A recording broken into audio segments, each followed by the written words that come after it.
At the conference, someone's phone rang so loudly while the speaker was presenting.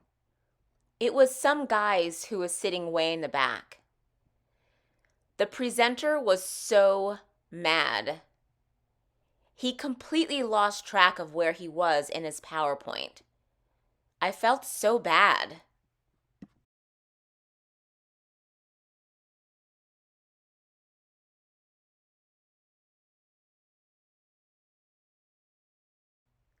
At the conference, someone's phone rang so loudly while the speaker was presenting. It was some guy's who was sitting way in the back. The presenter was so mad. He completely lost track of where he was in his PowerPoint. I felt so bad.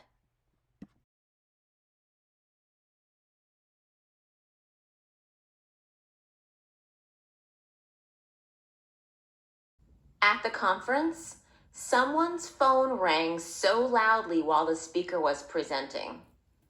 It was some guy's who was sitting way in the back. The presenter was so mad. He completely lost track of where he was in his PowerPoint. I felt so bad.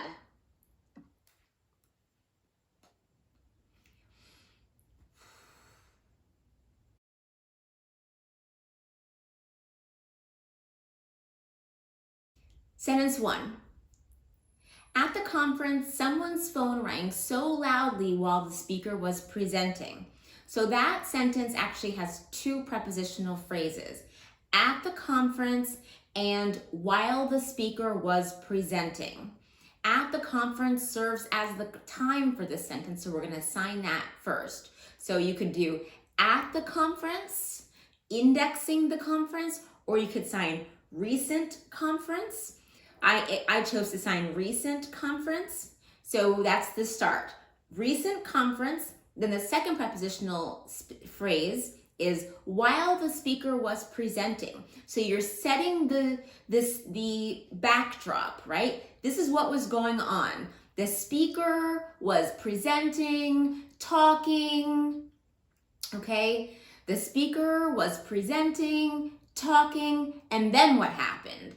Someone's phone rang so loudly. So I assigned happen, phone, ring, ring, ring, ring, ring, loud. Simple. Once again, the structure of this should be at the conference, recent conference, or at the conference. That's the first thing. The second thing is while the speaker was presenting. The speaker was talking, and then what happened? Happened, phone, ring, ring, ring, ring, ring, loud.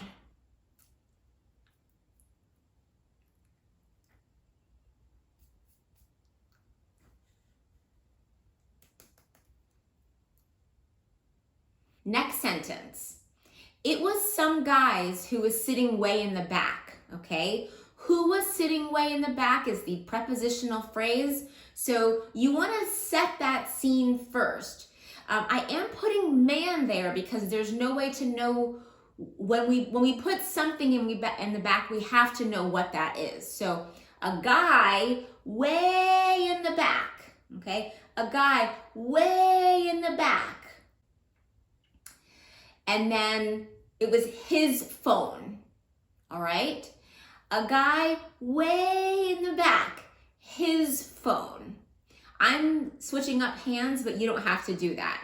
A guy way, look at my mouth, way in the back. He's sitting way back there, his phone.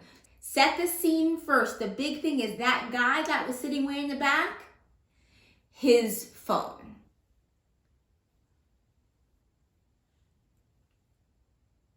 Third sentence, the presenter was so mad. There's no prepositional phrase in that, so we're just going to assign the topic of this, the presenter, and what are we talking about? He was mad. Presenter, he mad. Okay, something like that.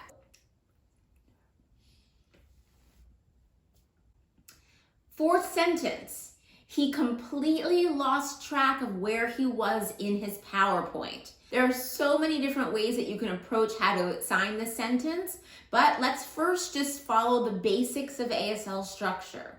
So the prepositional phrase in this sentence is in his PowerPoint. In his PowerPoint, right? So we're gonna put that first.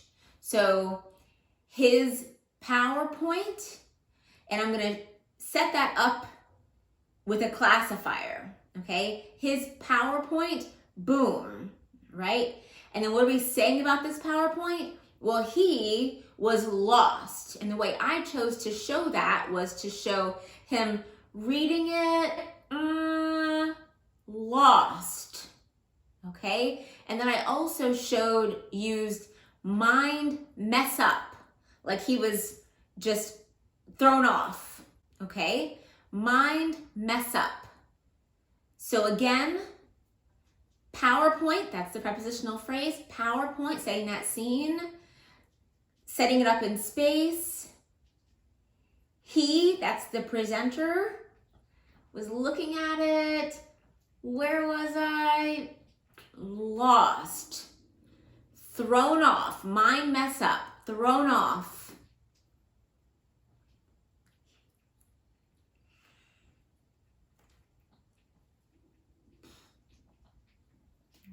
Last sentence, I felt so bad. There's no prepositional phrase in that sentence. That can be approached a lot of different ways. You could sign, look at him, oh, poor thing, or, oh, I feel for you. And that's what I ended up doing, just touching my heart here. So I looked at him, poor thing. So it's more of a gesture that shows the feeling that that person had watching this whole thing go down. In the previous video, I really encouraged you to do a listening exercise where you sat down with deliberate practice. So you sat down, said a specific amount of time that you're gonna do this, you played a podcast or put TV on or put on the news, and you intentionally listened for prepositional phrases. Listen to them. When you heard the prepositional phrase, you acknowledged it, referenced the whole sentence that it was in, and then just thought about what impact that prepositional phrase would have on the interpretation of that sentence. Where would that prepositional phrase, or how would it appear in the interpretation? It's a listening exercise allowing you to practice intense listening and intense thought. I discussed it in more depth in the previous video. If you have any thoughts or questions about any of this, please, I encourage you to make a comment down below. I respond to them pretty quickly, so please let me know if you have any thoughts about any of this, and we can have a conversation in the comment section below.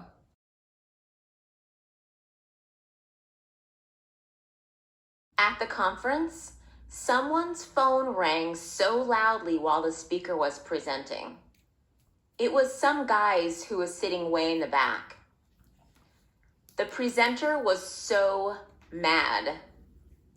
He completely lost track of where he was in his PowerPoint. I felt so bad. At the conference, someone's phone rang so loud.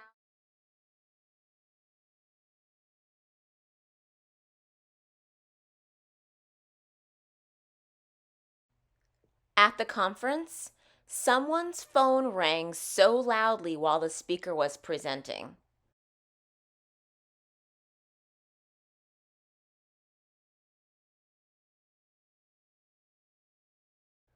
It was some guys who was sitting way in the back.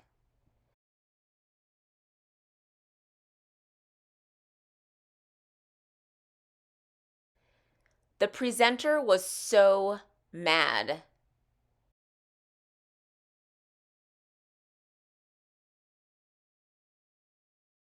He completely lost track of where he was in his PowerPoint.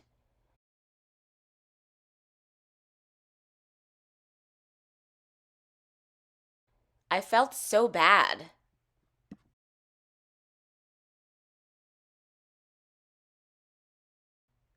At the conference, Someone's phone rang so loudly while the speaker was presenting.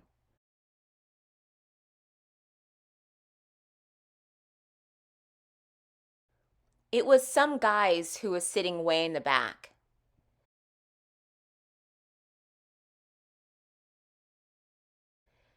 The presenter was so mad.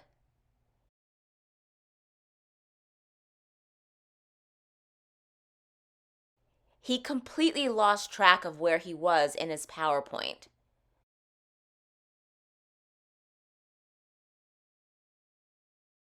I felt so bad.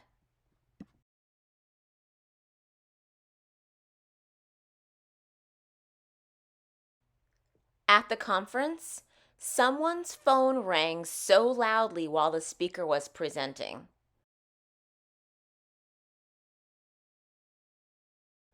It was some guys who was sitting way in the back.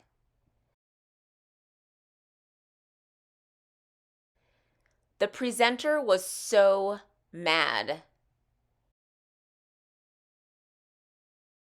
He completely lost track of where he was in his PowerPoint. I felt so bad.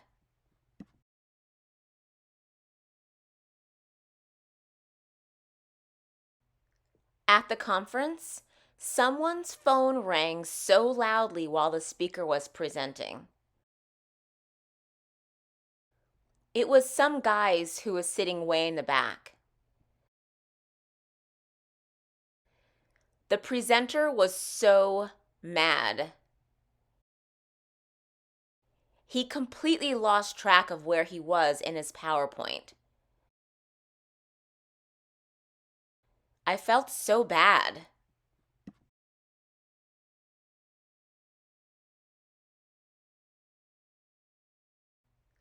At the conference, someone's phone rang so loudly while the speaker was presenting.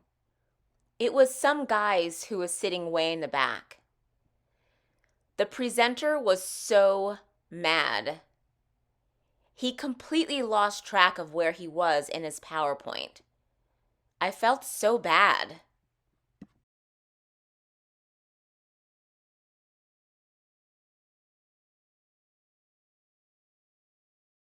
So here's the sign production of some of the signs that I chose to use for this interpretation.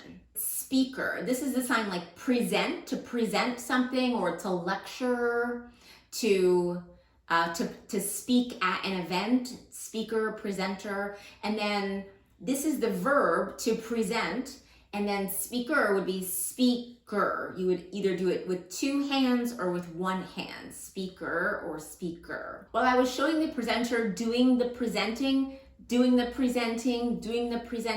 this sign just means talk about, to talk about, in ASL, to talk about. And it's signed one hand like this, one hand like this comes in, and then the hands just slide in together. You also see it signed with just the thumb and middle fingers touching, this or this. Or sometimes you'll even see it like this. It's different than the sign storytelling, telling a story. That goes back and forth. This sign just means to talk about, blah, blah, blah, blah, blah, blah, blah, blah. I have some stuff I want to say. I'm using this sign for phone instead of this sign for phone. This is sort of the old-timey sign for phone, and this is a more modern way to show that our modern smartphones. This is the sign ring, so it's a one-hand shape, and it just hits the palm of the other hand. And this sign also means alarm or bell. Man, okay, sit far back. So to show someone sitting way in the back, you open your mouth to show that it's exaggerated all the way back here. This classifier represents a person sitting. So, and it represents a person sitting in reference to something else. So the person sat next to me, or we were sitting next to each other. We were sitting in this direction. They sat really close to the front. They sat really far in the back. So you can show the positioning of someone sitting somewhere, or multiple people sitting in a circle, in a row. using this classifier. Classifiers are just representations of a given noun. So this is a man sitting really far away in the back. I used this sign for really, really angry, really mad, really mad. The sign PowerPoint, PP, PowerPoint. There are lots of ways you can convey the idea of someone being lost, giving a presentation and feeling lost. When I was working through this, I used several different ways. This was one sign that I was considering using. This is a sign that kind of means like being off kilter, being off, trying to regain your footing. You know, you could, like scratching your head could work. So there's a lot of different ways you could approach that. I chose a more literal lost because this sign lost does mean to be lost, to be mentally lost, or even wandering around town and being lost. You see that sign a lot. So I just went with a more literal representation just to keep things a little bit more simple. But this sign lost does also mean like that I lost my physical thing. I lost my purse, I lost my keys. The sign mind mess up.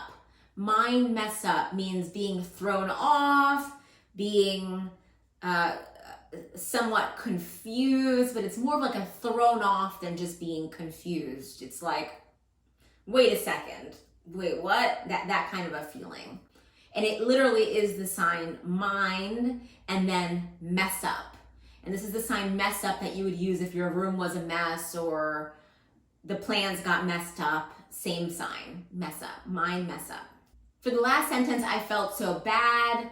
Again, I'm using more of a gesture like, oh, poor thing kind of a feeling. That's it. I hope that clarifies some things for you. Again, if you have any questions, don't hesitate to leave comments in the comment section below.